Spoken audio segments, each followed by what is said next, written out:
Hi. Welcome to the third day. और आज तो बिल्कुल थाई के वीडियो नहीं बनेगी क्योंकि पूरा दिन दादा मेरे उनका उनकी 12वीं थी आज। पूरा दिन उसी में निकल गया। और उसके बाद अभी रात को मैं लकीली थोड़ा सा नैप लेके फ्रेश होके मैं जल्दी से आया हूँ ऊपर और वीडियो बनाने को रेडी हूँ बिल्कुल। अब बात यह है कि आज मैं अचीवमेंट्स की बात करूँगा अपनी। हाँ, मतलब क्या है कि ह्यूमन टेंडेंसी भी है और मेरा हिसाब भी है कि मैं बहुत ज़्यादा ना रोना बहुत रोता हूँ कि ये नहीं है, ये नहीं हो रहा, वो नहीं हो रहा। ऐसे कोई मैनिफेस्टेशन वाली बात नहीं है या फिर ऐसे ठीक है यूनिवर्स में अच्छा अच्छा फेंकने वाली बात है, पावर ऑफ अट्रैक्शन वाला। लेकिन आज मैं गिनूंगा सारा जो मैंने अच्छा अच्छा किया है भाई। ठीक है, तो आज का टॉपिक है मेरी सारी अचीवमेंट्स। अब हम normal lower middle class background से थे हैं, तो अपने पास इतना होता था सब कुछ कि सफिशिएंट हो, एजुकेशन, खाना, क्लोथिंग, शेल्टर, सब कुछ। पर लग्जरी में कभी हम ना तो होता था, ना हम इतना पैर आगे फैलाते थे। पापा का था भी कि अननेसेसरीली ना तो लाइबिलिटीज देनी है, ना तो एक जितनी इनकम है उसके बियॉन्ड जाना है, जो कि सही बात है। तो हमने सिर्फ पढ़ाई पे ध्यान दिया। मेरा भाई 9th और 10th में ट्यूशन लेता था साइंस के, क्योंकि उसकी साइंस हो सकता है वीक हो जाए या उसको जरूरत हो, क्योंकि वो होता ही है ना, देखा देखी में तो बंदे ले ही लेते हैं। मैंने ठान ली थी, मेरे को याद है 4,500 कुछ साल का या ऐसा कुछ होता है, 4,500 4,500 मैथ्स और साइंस, तो 8,500 या 9,000 करीब ऐसे कुछ बैठ रहा था। मैंने ठान ली थी कि मैं ट्यूशन नहीं लूंगा, क्योंकि पापा की एक बात थी कि सेल्फ स्टडी से तो हो ही जाता है और हो जाता होगा फिर, क्योंकि टीचर्स भी कह रहे थे, पापा भी कह रहे थे। तो सेल्फ स्टडी से अगर हो रहा है कि जो क्लास में पढ़ा है वो पढ़ लिया तो ठीक है। तो मैंने डिसाइड करा कि मैं ट्यूशन तो लूंगा नहीं। तो 9th 10th में जब बच्चे ट्यूशन लेते थे, बच्चे तो पहले से ले रहे थे, मैंने नहीं लिया। फिर भी मैं बढ़िया टॉपर ही था। 11th 12th में जब बच्चे ट्यूशन ले रहे थे, मैंने नहीं लिया। तब भी मैं सेल्फ स्टडी पे रिलाई करता था और फिर मैं SRCC चला गया। तो ये अच्छी आदत बन गई मेरी कि सेल्फ रिलायंस वाली, कि ऐसा कोई काम नहीं है कि टाइम डाल के सीखा ना जा सके। और मेरा वर्क एथिक ऐसा रहा है, वर्क एथिक सॉरी, बचपन से लकीली, तो मेरे को मुश्किल नहीं होती कि अभी अगर कोई चीज़ है जो मुझे नहीं आती आज की तारीख में, तो मैं मेहनत करके कर दूंगा। लेकिन नाटक नहीं करूंगा उसके पीछे कि यार हो क्यों नहीं रहा, ये क्यों नहीं हो रहा, लेकिन मैं अल्टीमेटली कर दूंगा। तो ये चीज़ बढ़िया हुई मेरी कि सेल्फ रिलायंस वाला जो था कि खुद से हर चीज़ हो जाएगी, तो वो एक वर्क एथिक्स और वो कंडीशनिंग मेरी हो गई। दूसरी जो मेरे पैसा ना उड़ाने और पैसा ना खर्चने की आदत बनी थी। अब मैं देख रहा था कि आसपास इतनी दिक्कत हो रही है पैसों की, मम्मी पापा भाई को दिक्कत, मतलब कि तुम बड़ा सोच समझ के ही कर रहे हो, ऐसे ज़्यादा नहीं कर रहे, तो मैं उसमें ज़बरदस्ती क्यों प्रॉब्लम्स क्रिएट करूँ। तो मेरा हमेशा था कि मैं प्रॉब्लम्स नहीं क्रिएट करूँगा, मेहनत करूँगा और पैसा लेके आऊँगा दबा के, पर कभी घर से नहीं लूँगा। जिसकी वजह से मैं कपड़े नहीं लेते थे, घूमने नहीं जाते थे, बाहर खाना नहीं खाते थे। अब बंदे मेरे को दोस्त कंजूस भी बोलते थे, उसी वजह से कैंटीन में नहीं खाता था मैं कभी। मैंने देखा ही नहीं कि अपनी जेब से मुश्किल से एक बार 2 साल में निकले हो पैसे, मैं नहीं खाता था, मैं करता ही नहीं था वो चीज़ें। तो पैसे की वैल्यू तो वहाँ से पता चली मुझे, और मैंने लकीली अपने फैमिली पे फाइनेंशियल बर्डन कभी डाला नहीं और सीधा उनको पैसा ला के दिया इतना ज़्यादा। SRCC वाली बात जो है, मैं 11th 12th में आया था, तो पापा का सपना था SRCC जाने का। पर कोई भी रीज़न हो गया पता नहीं, पर पापा तो ऐसे हम्बली तो ह्यूमिलिटी में बोल देते हैं कि मेरी एकेडमिक उनकी एकेडमिक क्षमता थी नहीं कि वो जा सके। तो उनका सपना था, लेकिन वो मोतीलाल से है पढ़े हुए, साउथ कैंपस। अब मुझे पता नहीं था, 11वीं 12वीं में पापा ने बोला तो था नहीं कि मेरा सपना है भाई पूरा कर दे। पर मेरे को SRCC बोल के मेरे दिमाग में ऐसा डाल दिया था, और फिर दिख भी जाता होगा ना कि बच्चा पागल सा है, इसको जो चीज़ दे दूँ तो सनक आ जाती है इसको। तो मैं वैसा ही रहा हूँ संग की। तो एसआरसीसी का बोल दिया उन्होंने, तो मैं एसआरसीसी ले आया। तो ऐसी ही बात हो रही थी 2016 के बाद, मैं ग्रेजुएट कर गया था। पापा ने कहीं बाहर ऐसे बैठे थे ना दोस्तों में या कहीं पे, तो पापा कह रहे कि मेरा एक सपना था एसआरसीसी जाने का, तो वो तो मेरे लड़के ने पूरा कर दिया, मैं नहीं कर पाया था। तो ऑफकोर्स ऐसा कोई फिल्मी मोमेंट हुआ नहीं था कि वो मैंने अपने पापा का सपना पूरा कर दिया, पर मुझे अच्छा लगा। एक जेन्युइन बहुत ही सिंपल तरीके में मुझे आई फेल्ट गुड कि अच्छा ऐसा था तो फिर बढ़िया है। मैं तो कर तो खुद के लिए लगा ऑफकोर्स कि एसआरसीसी बेस्ट कॉलेज है। ट्यूशन फीस उसकी बहुत कम थी, सरकारी कॉलेज था इसलिए, और बेस्ट कॉलेज है, मतलब पाप कॉलेज है एसआरसीसी। तो ट्यूशन फीस कम का बहुत बड़ा रीज़न था, इसलिए मैंने मेहनत करी और चला गया। लेकिन वो पापा का भी हो गया, तो वो भी अचीवमेंट होगी मेरी, है ना। बढ़िया।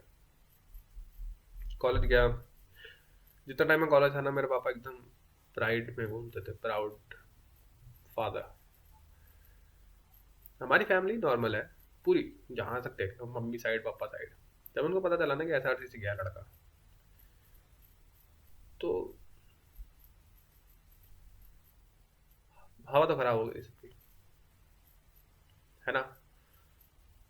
तो वो तो मेरे को बहुत ज़्यादा, मेरा प्राइड पोजेशन दिया, जो भी बोलो, प्राउड पोजेशन सॉरी, है। उसके बाद कॉलेज के बाहर गया मैं, मामा के बिजनेस में गया, रो के वापस आ गया। फिर मैंने ठाना कि मैं जाऊंगा मास्टर्स करने। तो Indian institute of mass communication में मैंने टेस्ट दिया और मैंने क्लियर कर दिया, छोड़ दिया। 70,000 डूबे, मैंने पापा को बताया नहीं, क्योंकि पापा परेशान हो जाते हैं। पापा ना पैसे को लेके परेशान बहुत है। मतलब एक स्कैम 1992 में मस्त डायलॉग था, चिंता चिता के समान होती है, वो मेरे को बहुत अच्छा लगता है। पापा यही करते हैं, पकड़ के ना चिंता करते रहेंगे करते रहेंगे करते रहेंगे, और फिर खाती रहती बात उनको। होगा ही ना, जब बंदे को अंदर से खाई जा रही बात, तो फिर ना अनहेल्दी तो हो ही जाएगा, मतलब खुशी नहीं हो अंदर से। तो मेरे पापा को बताया नहीं, मेरे भाई को बताया था बड़े, और हम दोनों को काफ़ी प्रैक्टिकल है, तो हम दोनों ने एक दूसरे में बात रख के किसी तरह से कर लिया। पर मर तो रहा था मैं बुरी तरह से। घर आया था तो रोता रहता था अकेले बैठ के कि मेरी क्या गलती है, मैं तो मेहनत कर रहा हूँ, मैं वो करना चाहता हूँ जो मुझे पसंद है। मुझे नहीं पसंद कि मैंने बैचलर्स कर ली तो उसके बाद नेक्स्ट स्टेप मास्टर्स ही होगा। मुझे नहीं पसंद कि डिग्री कंप्लीट करनी ज़रूरी है। मेरी मर्जी, मेरे को पता है मेरे में काबिलियत है, मेरे को पता है मैं मेहनत कर रहा हूँ एक डायरेक्शन में। तो उसका ये मतलब थोड़ी है कि मैं उसी तरफ जाऊंगा जहाँ पे जाने से लोग करते आए हैं या जाते रहे हैं लोग। तो मेरी गलती क्या है, इतना बढ़िया डिसीजन लिया मैंने। 70-80 हज़ार रुपये जिसने आज तक ना कमाए हो, तंगी देखी हो, उसने डिसीजन लिया, तो मेरे को तो अच्छा लग रहा था। मैं रोता रहता था घर पे बैठ के, एकदम परेशान, खतरनाक। अगर उसको डिप्रेशन बोल सकते तो, हालांकि मैं जिंदगी में कभी डिप्रेशन में नहीं था, अगर उसको बोल सकते तो ठीक है। एक मेरे डाउन, मतलब अ, अ, दुख था तब जिंदगी में बहुत, बस ये है। डिप्रेशन में नहीं था मैं तब भी, सिर्फ ये सोच रहा था कि किस तरह से इससे बाहर निकला जा सकता है, क्योंकि सोल्यूशन तो करने से आएगा ना। तुम ठीक है नाटक कर लो, रो लो, ठीक है समझ जायज़ है वो, बट एक्शन करने से ही कोई रिजल्ट आएगा। तो मैं करा करा सीवी भेजे, और मेरे को वहाँ से जॉब से ऑफर आ गया। 45,000 रुपये का जब आया था ना ऑफर, तो मैंने पापा को फ़ोन करके बोल दिया कि ऐसा ऐसा है, टीचर प्रोफेसर हूँ मैं, and I be teaching students 20, older than I am, and even my age, younger, my age 19 to 28 के ब्रैकेट में, perhaps 30 की तरफ। So I was sitting at home, पापा आए काम से वापस। पापा परेशान थे कि घर पे पैसा ला सकता है लड़का, उसके बावजूद मास्टर्स छोड़ के बैठ गया और ये सब कर रहा है। पापा चिकन बर्गर लेके आए हम सबके लिए। फिर मैं बैठ गया, पापा का दरवाज़ा खोला, मेरे पापा आए, मैं बैठा और मैं बोला, कह रहा था मैं स्टड हूँ, मानते नहीं हो। तो वो बहुत प्राउड मोमेंट था। पापा ने देखा कि ऐसे कुएं का मेंढक, पापा पूरा जिंदगी में वो बोलते रहे तू कुएं का मेंढक है, ताकि मैं एकदम एरोगेंट ना हो। पापा को पता था काबिलियत है, लेकिन ऑफ कोर्स थोड़ा सा जमीन पे भी तो लाना था। पर फिर मैंने उस दिन ये तो हो गया मेरे को कि चल मैं कुएं का मेंढक तो नहीं हूँ, जहाँ भी जाऊंगा मैं अच्छा करता हूँ। उसके बाद सब कुछ हुआ, मैं नौकरी जैसे तोड़ा ताड़ के करता रहता, 3-4 बार, 3 महीने 4 महीने, मन ही नहीं करता था करने का। किसी के नीचे काम करने का मन ही नहीं करा आज तक ज़िंदगी में। तो मैंने पैसे कुछ जोड़ लिए थे, फिर मैंने सोचा गाड़ी ले लेते हैं, क्योंकि पैसे आ गए थे। तो मैंने बोला अब थोड़ा सा लग्जरी में करेंगे जो कभी नहीं करा ज़िंदगी में। तो गाड़ी वाड़ी तो नहीं ली मैंने, क्योंकि मैं एक दिन गाड़ी का मन बना लिया था पूरा, महीने डेढ़ बाद रिसर्च करने के बाद।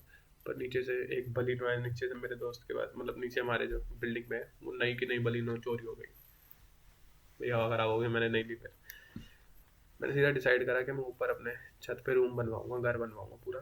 जो मेरे पापा का पहले से सपना था, मैं सुनता आया हूँ, मतलब सपना नहीं, सुनता आया हूँ कि पापा बनवाना चाह रहे थे, लेकिन बना नहीं पा रहे थे, क्योंकि ऑफकोर्स फाइनेंस नहीं, पैसा नहीं है। दो लड़के हैं जिनको पढ़ाना है, करना है, इतनी सारी चीज़ें हैं। और ऊपर से एक बंदा ना ये चीज़ें नहीं कर सकता अकेले।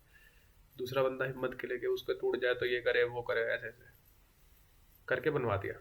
जितना पैसा लगा मैंने लिटरली उस टाइम पे मैंने पैसा झोंका था दबा के। मैं उसको बोला तू बना, इसको ख़त्म कर, पैसा मैं दूंगा तेरे को। मैं फेंका था, वो जैसा चाहा वैसे बनवाया हमने, और बहुत शानदार। ये जो पूरा रूम बैठा हुआ जहाँ पे मैं, ये पर्दे, ये सारे ये मेरी पसंद, पापा की पसंद के हैं। ये बेड पापा मैं पूरा प्यार से देख के आया, ये 6 बाय 6.25 का पूरा, पता नहीं क्या कहते हैं, सुपर किंग साइज ऐसे कुछ कहते हैं इसको। ये सबसे बड़ा बैग है, क्योंकि मैं भी लंबा चौड़ा हूँ ना, तो उसके हिसाब से। सोफे लिए नए, टीवी ले लिया 56 इंच का, है ना, भाड़ में जाए, छोटा का हो तो बड़ा टीवी होगा, क्योंकि ज़िंदगी में कभी करा नहीं था। तो जो चीज़ें नहीं करी थी, टाइलिंग वाइलिंग करवा दी घर पे, नया घर, एसी लगवा दिया ऊपर नीचे, सिर्फ इसलिए कि आज तक नहीं करा था। पापा मम्मी के लिए कर देना भी ज़रूरी है, तो मैंने कर दिया। तो वो तो मेरा बहुत प्राउड अचीवमेंट है, सॉरी। तो ये भी हो गया है ना। फिर उसके बाद मेरी जब बॉम्बे से मेरे को आया था, बॉम्बे वाली कंपनी में कोचिंग के लिए, आईएमएस में। तो उन्होंने कहा कि आपकी तनख्वाह है 82,000, जिसमें इतना इतना हाथ में आएगा 70,000। तो मैं तो बैठा हुआ था, पापा को बता दिया, नॉर्मली सब हो गया, खत्म हो गया। मम्मी खुश हो गई, पापा खुश हो गए। पापा साइड में बैठे हुए, फिर आंखें पोंछ रहे रो रहे थे। मैंने बोला "अरे भाई ये क्या हो रहा है"। तो मैंने ऑफकोर्स मेरे पापा के पास गया नहीं कि पापा टेंशन मत लो और आंसू पोंछ रहा है, ऐसा कुछ नहीं होता हमारे घर में। पर वो बहुत प्राउड मोमेंट था। तो मैंने अपने दोस्तों को बताया, वो जो जो मेरे जिगरी हैं सारे, सबको बताया कि ऐसा ऐसा हुआ। और मैं अच्छा लगा, again nothing over the top, मैं अच्छा लगा बस, बहुत अच्छा लगा। फिर मैं वापस दिल्ली आया, उसी टाइम पे ऑफर मिल गया। तो अब तो पापा के लिए ऐसा हो गया था कि इस बंदे को तो उठाती हैं कंपनियाँ, ये आता है, इसकी इतनी डिमांड है, इस बंदे का काम बहुत अच्छा है, कंपनी आती है और सीधा उठाती है इसको। जिस कंपनी को ये 4 बार छोड़ चुका है, वो बंदी आगे से, कंपनी आगे से बोल रही है कि आप आ जाओगे। तो पापा उस टाइम पे फिर खुश भी नहीं थे, क्योंकि उनको था ही कि ठीक है ना, ये लड़का है ही, काबिलियत है इसमें, तो फिर इसमें क्या है बात। और अचीवमेंट्स, वैसे तो देखो 13 मिनट हो गया वीडियो के, और मेरे को डर लग रहा है 15 मिनट के ऊपर डाल लेने देते हैं अचीवमेंट्स। और अच्छा लग रहा है मुझे सोच के। अब मेरे पास पैसा भी आ रहा है दबा के, 75-75 आ रहा है महीने का, मतलब अभी पहला महीना है तो अभी आएगा। तो अभी ऐसा लगता है कि मैं जो चाहे कर सकता हूँ। कभी रहा ही नहीं हमारे पास पैसा, तो मम्मी पापा का हाथ, मम्मी पापा जब पैसा मांगते मैं दे देता हूँ। मम्मी ने बोला 40,000 इसके दे दे, मैंने दे दिए। पापा कह रहे हैं कि यार दे निकाल के, अभी चाहिए, दादू का ये हुआ, मैंने दे दिए। दुख तो होता है कि पैसा इतना चला जाता है, पर मम्मी पापा के लिए तो कमा रहे हैं। तो आज की तारीख में एक अच्छी चीज़ हुई, जिसकी वजह से मैं आगे सोच पा रहा हूँ कि मैंने इतना पैसा कमा के ना मम्मी पापा को दे दिया, कि उनकी ऐश हो गई। पर अब मेरे को अपने लिए पैसा कमाना है, क्योंकि मैंने बड़े बड़े सपने देखे हुए हैं, और वो सिर्फ तभी पूरे हो सकते हैं जब मेरे पास करोड़ों में, जब मेरा नाम बहुत बड़ा हो जाए। उसके बाद मैं अपने माँ बाप को भेजूंगा वर्ल्ड टूर पे, अपने भाई को भेजूंगा एक बड़ी सी पोर्शा या फरारी या कोई लैम्बोर्गिनी जैसी स्पोर्ट्स कार भेजूंगा, बॉम्बे में चला दौड़ा। क्योंकि हमने ये नहीं देखा सब लाइफ में, और मैंने ये सब बना के देना है। ठीक है, चलो 15 मिनट से पहले ख़त्म कर दिया। Take care, bye bye.